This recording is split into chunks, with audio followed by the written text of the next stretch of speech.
Dear student, आप सभी का एक बार फिर बहुत बहुत स्वागत है हमारे इस यूट्यूब चैनल पे। तो आज की इस वीडियो में हम लोग कक्षा 8 के मैथ को एकदम बेसिक से और एकदम आसान से स्टार्ट कर रहे हैं। ठीक है, यदि आप क्लास 8 की स्टूडेंट है तो आपको मैथ और किसी चैनल से पढ़ने की जरूरत नहीं है। आप इस चैनल से एकदम मैथ को एकदम बेसिक से आप स्ट्रॉन्ग कर सकते हैं। ठीक ना, तो आज की इस वीडियो में हम लोग पार्ट नंबर 1 को पढ़ेंगे और एकदम बेसिक के साथ समझते हुए क्वेश्चन को आराम से करेंगे। ठीक है, तो आपका पहला चैप्टर का नाम है परिमेय संख्या। ठीक ना, अब सबसे पहले आपको जानना है कि परिमेय संख्या क्या होता है।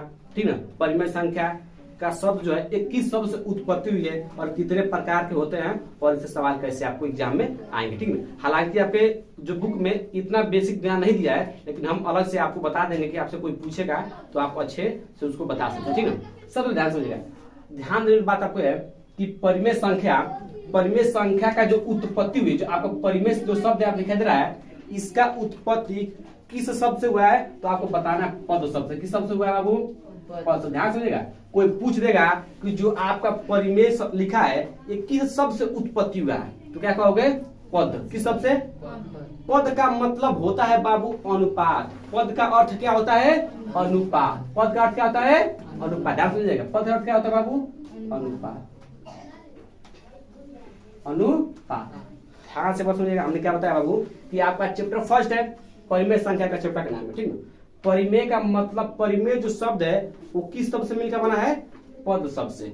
पद का अर्थ होता है अनुपात। क्या होता है? पद का अर्थ क्या होता है बाबू? इतना तो बता दो ना, यहाँ तक किसी दिक्कत नहीं है। अब चलिए, इतना हो गया। अब अनुपात क्या होता है बाबू? अनुपात होता है जैसे मान लीजिए आपने लिख दिया 4/2, इसको ऊपर वाला को बोलते हैं हम अंश, ऊपर वाला को बोलते हैं अंश और नीचे वाला बोलते हैं क्या? हर।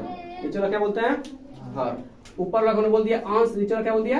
हर। ठीक है, अब जो ये वाला दिखाई दे रहा है इसको हम बोलते हैं अनुपात। क्या बोलते हैं? अनुपात। कोई आपसे बोल देगा कि 4/2 लिखो तो क्या लिखना है?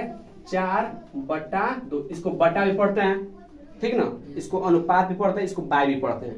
ठीक है, कोई डरने वाली बात नहीं है। इसको भी क्या पढ़ते हैं? अनुपात पढ़ते हैं। कोई कहता है 4/2 लिखो, चाहे कहता है 8/2, तो अनुपात मतलब क्या बीच में लगा देना है, इसको अनुपात हो जाएगा। ठीक है ना, यहाँ तो समझो ना। हाँ, तो आपका यही वाला जो बेसिक इंट्रोडक्शन था हो गया। ठीक है ना, अब रहा बात, अब इसको आप क्या करना है, कोई पूछ जाएगा कि परिमेय संख्या कितने प्रकार होते हैं, तो परिमेय संख्या 2 प्रकार होते हैं। कितने प्रकार होते हैं बाबू? 2 प्रकार के। धनात्मक मतलब पॉजिटिव, धनात्मक मतलब क्या होता है? पॉजिटिव। ठीक ना, और दूसरा क्या होता है? ऋणात्मक परिमेय संख्या। ठीक ना, तो परिमेय संख्या कितने प्रकार होते हैं बाबू? 2 प्रकार होते हैं। कितने प्रकार होते हैं? 2 प्रकार। पहला होता है आपका धनात्मक परिमेय संख्या, धनात्मक परिमेय संख्या। ठीक है, दूसरा क्या होता है? ऋणात्मक परिमेय संख्या। कोई पूछेगा आपसे कि परिमेय संख्या कितने प्रकार होते हैं, क्या बोला आपको? 2 प्रकार होते हैं। पहला धनात्मक परिमेय संख्या, दूसरा ऋणात्मक परिमेय संख्या। आपको बुक में से कुछ भी दिया रहेगा, पढ़ लीजिएगा, लेकिन एक्स्ट्रा नॉलेज बता है कि आपका नॉलेज थोड़ा इंक्रीज हो, बढ़े। ठीक है ना, तो आपको याद रखना है। पहला अभी तक हमने क्या क्या पढ़ा, रिवाइज करते हैं। हमने पढ़ा कि परिमेय संख्या का उत्पत्ति किस शब्द से हुआ है? पद शब्द से हुआ है। पद का मतलब होता है अनुपात। अभी अनुपात आपको दिखाया कि अनुपात किसको बोलते हैं। उसका अगला पॉइंट हमने क्या पढ़ा कि परिमेय संख्या कितने प्रकार के होते हैं। आप लोग को बोल रहा है 2 प्रकार के, पहला धनात्मक परिमेय संख्या और ऋणात्मक परिमेय संख्या। ठीक है, जैसे मान लीजिए एग्जाम्पल देखिए, मान लिख दिया 4/8, धनात्मक ही नहीं धनात्मक है। लिख दिया -8/4, ये ऋणात्मक नहीं है। ठीक ना, तो धनात्मक है क्योंकि इसका क्या लगा है? कुछ नहीं लगा तो उसका क्या होता है? प्लस होता है। ठीक ना, किसी संख्या के आगे जब तक नेगेटिव चिन्ह नहीं लगाएगा तब तक किस में रहेगा? प्लस में रहेगा। जैसे मान लिख दिया 8 प्लस में कि माइनस में? प्लस में, क्योंकि किसी संख्या का कुछ नहीं तो क्या होता है? प्लस होता है। तो मान इसका कुछ नहीं तो प्लस था ना, इसको क्या बोलेंगे? धनात्मक परिमेय संख्या। इसको क्या बोलेंगे? ऋणात्मक परिमेय संख्या। यहाँ तो बात समझ में तो बोलो। ठीक है, यहाँ तो आगे बढ़ सकते हैं। ठीक है, अब चलिए, अब आपको बात है कि सर परिमेय संख्या कहते किसको है। परिमेय संख्या के बारे में इतना जान गए, ठीक ना। तो परिमेय संख्या का परिभाषा क्या होता है? कोई आपसे पूछ देगा कि परिमेय संख्या का डेफिनेशन क्या होता है, परिभाषा क्या होता है, परिभाषा का मतलब क्या होता है। परिभाषा का मतलब होता है बाबू कि आपको उसके बारे में क्या करना है, आपको उसके बारे में बताना है। मान लीजिए कोई बोल देगा कि, मान लो कोई बोल देगा कि अजय किसे कहते हैं, तो अजय देगना, तो अजय देगना का नाम सुनो ना। अब अजय देगना अलग अलग नाम भी है, तो अजय क्या है, तो अजय कहो कि अजय बहुत बदमाश लड़का है, ठीक है ना। तो उसके बारे में बताओगे नहीं बताओगे?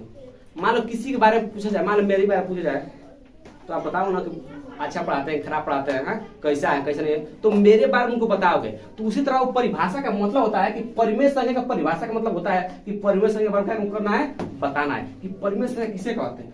ठीक है ना, आपसे कुछ बता दो ना, अभी डिफरेंस करते हैं परिमेय संख्या किसे कहते हैं।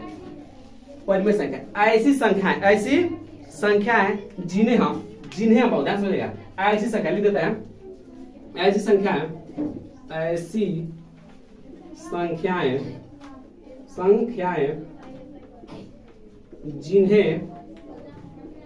जिन्हें हम पी, इसको क्या पढ़ते हैं बाबू, पी, इसको क्या पढ़ते हैं, बटा पढ़ते होता है ना, बटा पढ़ो चाहे अनुपात पढ़ो चाहे बाई पढ़ो, तो पी बटा क्यू के रूप में लिख सकते हैं, के रूप में लिख सकते हैं, के रूप में क्या करते हैं बाबू, लिख सकते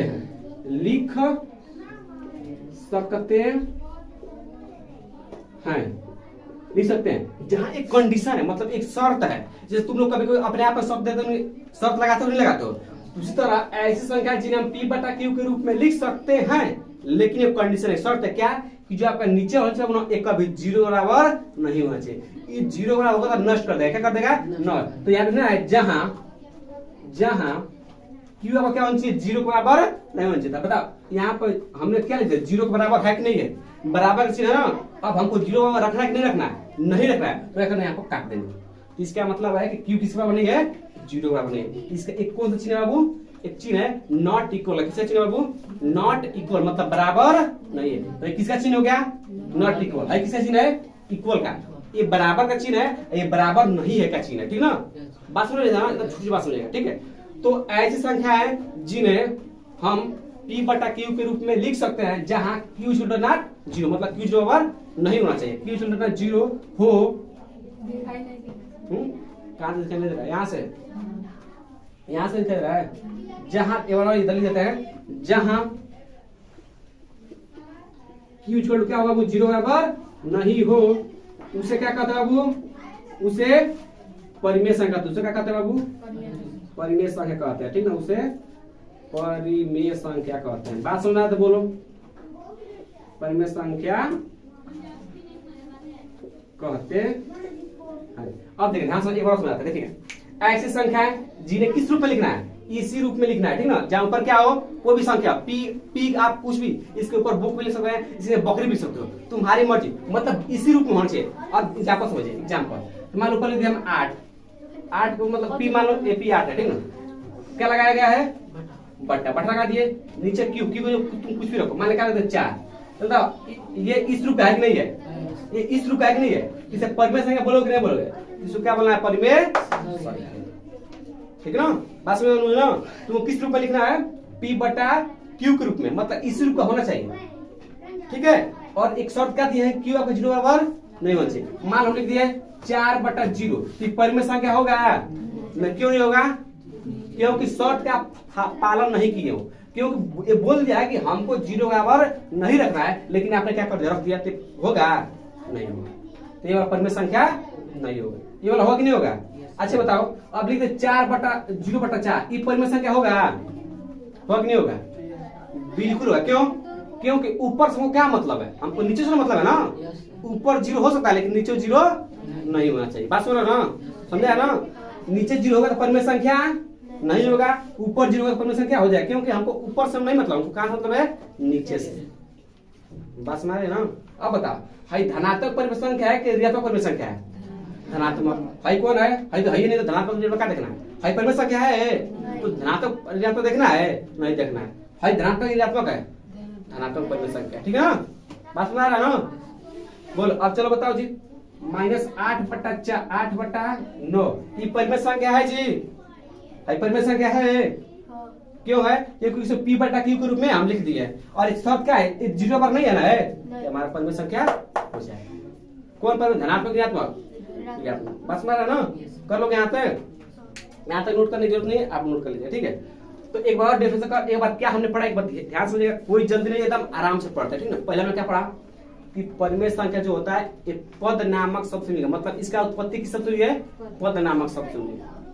पद का मतलब होता है अनुपात, ठीक है, अब उसके बाद हमने पढ़ा कि परिमेय संख्या कितने प्रकार के होते हैं। तो आप लोगों ने बताया सभी परिमेय संख्या कितने प्रकार होते हैं, 2 प्रकार के। पहला आपका धनात्मक परिमेय संख्या, दूसरा क्या है, ऋणात्मक परिमेय संख्या।